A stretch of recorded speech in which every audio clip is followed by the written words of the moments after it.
पावसाळी अधिवेशनाच्या पहिल्या दिवशी विधिमंडळ परिसरात विरोधक शेतकरी प्रश्नावर आक्रमक झाले।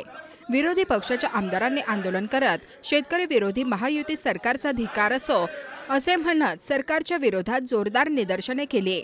मुंबई येथे आज पावसाळी अधिवेशनाच्या पहिल्याच दिवशी महाविकास आघाडी आक्रमक झाली।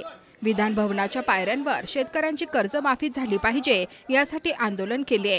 मुख्यमंत्री एकनाथ शिंदे आणि उपमुख्यमंत्री देवेंद्र फडणवीस, उपमुख्यमंत्री अजित पवार यांच्या समोरच विरोधकांनी जोरदार घोषणाबाजी केली। कमिशनखोर आणि टक्केवारी सरकार हाय हाय अशी घोषणाबाजी विरोधकांनी केली।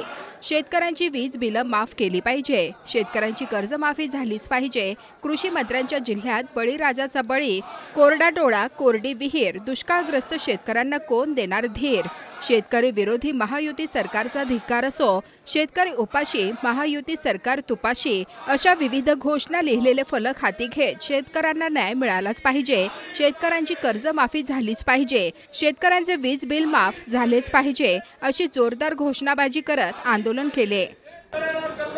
प्रज्ञा, आपण पावसाळी अधिवेशनाचा आज पहिला दिवस आहे। पावसाळी अधिवेशन जे आहे ते सुरू झाले आणि या सरकारचं जे आहे ते हे शेवटचं पावसाळी अधिवेशन, त्यानंतर विधानसभा निवडणुकी होते आणि त्याचवेळेस पहिल्या दिवशी विरोधक जे आहेत ते आक्रमक दिसत आहेत।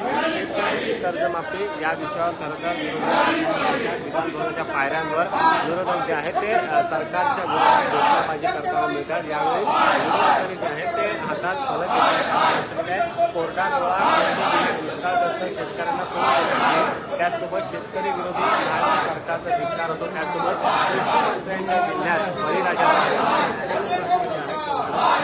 आणि कृषी मंत्री यांच्या जिल्ह्यात वाढतात असा आरोप विरोधकांकडून सांगण्यात येतो। महायुतीचे मंत्री